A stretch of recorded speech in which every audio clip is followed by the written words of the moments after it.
Now, from the Action 4 studios, Sports Director Clay Williams and Joel Bowling bring you the best in Valley High School football from the week past and for the week ahead. Highlights, analysis, and predictions from all across the Valley. It's time for Sunday Sports Extra. Oh my, it is time for Sunday Sports Extra. Week 7 is done. Week 8 is upon us. The Valley High School football season rushing to a close. I'm Action 4 Sports Director. With me, as always, Action 4 Sports Reporter Joe Bowling and this week's guest, Armando Garza. Thanks so much for joining us, Armando. Thanks for having me, Clay. Hey, I know that both of you guys were at the big game of the week. Let's go ahead and get it started. The 85th edition of the Battle of the Arroyo, and what a game it was. Full of tons and tons of stuff. The Cardinals went with a running quarterback.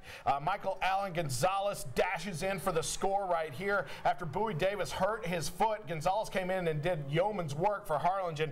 He would break a 94-yarder in the fourth. Harlingen led 21-3 with 9 minutes to go in this game. Not anymore. The Greyhounds' comeback commences. Christian Sierra finds birthday boy R.J. Atkinson for a 28-yard score. 21-18 with only 1 minute, 8 seconds left in the game. Hounds recover the onside kick. 30 seconds left. Sierra hits Mondo Madrano for the 29-yard touchdown and the go-ahead score. San Benito wins the Battle of the Arroyo in comeback fashion. They take back the trophy, 25-21 the final. The whole thing is though San Benito had a couple of touchdowns called back. This one probably shouldn't have even been this close. Yeah, we're pretty down when we got those 2 touchdowns taken away, but we just had to come back somehow. I said it a few weeks ago, the kids are resilient. You know, that's why we coach high school football as coaches, because the resiliency of young men like these, it makes us feel good about our jobs. There he is, Coach Dan Gomez. What a turnaround for this team, Armando. What this team has done, he said resilient, but it's even more than that. They only won 3 games last year. They've already won 4. Talk about the turnaround and specifically that incredible game. You know, the turnaround, I mean, I saw it from the scrimmages, and you know, Dan Gomez has come in, he's surrounded himself with good coaches, and these kids believe in the program. And they had to hit the reset button in San Benito. They did that. A lot of people weren't too thrilled with the Dan Gomez hiring. Who is this guy? But you know, he stands for football. He's a football guy, and you're seeing the results of that. As far as the battle, I mean, I don't know what to say about it. It's just an incredible ending, and the kids never gave up. Kind of what I wrote in the paper. You know, you kind of heard that, you hear that every week, but these kids truly did not quit. They say, hey, we got this. Let's do it. And we saw the end result. I heard from some coaches before Dan Gomez got hired that said this is a great hire for San Benito, but I will admit I never thought that the turnaround would happen this quick. I didn't pick San Benito to go to the playoffs because I thought the turnaround would take a little while. But Joe, they've got some talent in San Benito, and it's showing off now. Yeah, obviously. And the thing that I heard most when I was out there as I was talking to some coaches and players, and even on the Harlingen side, was they were chiming in this. Hey, can you believe how quick he got some of these players to come back into the program?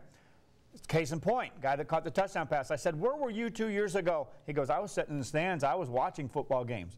He got players to come out that haven't been playing at San Benito, and they're back in the mix. He's got more talent to choose from, and boy, they're getting better. And I admit it, I didn't pick them to win either, but here they are. Yeah, and they are here with a great offense. We talked about Christian Sierra and the big touchdown passes, but what about Gabriel Vasquez and what this running back was able to do? 120 yards and a touchdown in this game. And Armando, they wouldn't be able to throw these long passes if Vasquez wasn't keeping the defenses honest on the ground. No, and Gabriel's kind of grown as his career's gone on. You know, last year he got better, and then this year you can see the explosiveness. I mean, he's a home run threat, one of the fastest guys in the lower valley.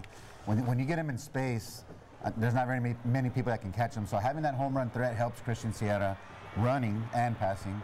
And by the way, I did pick San Benito to make the playoffs. Yes, by the way, he did pick. If anybody else is wondering who picked San Benito to pick the playoffs, Armando Garza is the guy. Now, speaking of guys who are running, you know, Bowie Davis gets hurt in the first quarter. Michael Allen Gonzalez comes in. Joe, maybe this is the quarterback of the future for Harlingen Cardinals. I mean, rushed for 140 yards and 2 scores and looked good doing it. Not a bad option at all. I think you'll lock him in for the rest of the year, put Bowie Davis in as a receiver if he comes back from that foot injury. But yeah, you're solid right there. There's no question as far as before, well, we got a backup quarterback. Now a backup. Who's going to be quarterback?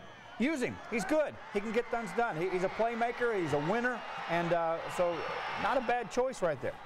All right, well, you know, there's the 95-yarder right there that Michael Gonzalez took back that everybody thought would seal the deal for Harlingen's win, but it turned out not to be the case. Meanwhile, the other big 32-5A game of the weekend, Brownsville veterans, seems like they only play on Saturday nights in Sam Stadium. They took on Brownsville Hannah last night in a game that saw a lot of scoring and not a lot of defense. This one back and forth the entire game. A huge one for veterans who always feels like they need to measure themselves up against the older schools, and Hannah is the oldest school. Brandon Barrera took it in for a touchdown there, giving Hannah the early lead. But after that, it was all Chargers for a little while. Carlos Garza takes this one in, and Brownsville veterans quarterback Marky Castillo, definitely a big power in this district, running the ball.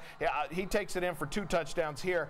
Chargers win it 52-41. So when you look at the standings right now, there it is. Veterans and San Benito on top, and those two teams will play Saturday night at Sam Stadium in a huge game. Harlingen and Los Fresnos, both in second place. They will play Friday at Leo Aguilar Stadium in Los Fresnos. So let's go ahead and make our picks on this one. And Armando, who have you got for the big one Saturday night, San Benito at Brownsville Veterans? You know, this was a part of the San Benito schedule that we wanted to see. It was a show-me part of the schedule. Los Fresnos, Harlingen, Brownsville Veterans.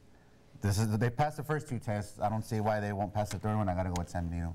There's one for San Benito. Veterans turned the ball over against Hannah early in that game. That led to that score. Veterans defense gave up way too many points for me to even think about picking them. If they can score points, that's fine, but they're going to give up points, and San Benito's got firepower. San Benito wins this. Yeah, let's make it 3 for 3 there. I've got the Greyhounds winning this one on the road, and after that, guys, we might be talking about a shoe-in for not only a playoff berth, but maybe even a district title for the Greyhounds. But let's get to that when we get to it. Meanwhile, Los Fresnos this past week came back from their loss against San Benito, a game that the Falcons probably should have won at Bobby Morrow Stadium, and came back to Bogus Stadium and got a big win over Harlingen South. Pierce Ruiz with a fantastic game. So let's go ahead and make our picks at this one, because now it's Harlingen at Leo Aguilar Stadium. Armando, who you have?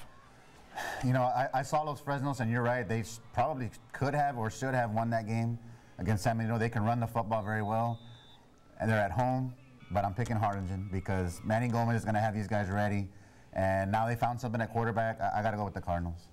Joe, your thoughts? Same thing, real easy. You got a good quarterback. You got a full week to practice with him. Harlingen's going to win this game, and boy, it's going to be ugly how hard they're going to hit, folks. Well, I think Los Fresnos has definitely shown that they picked up from the San Benito game.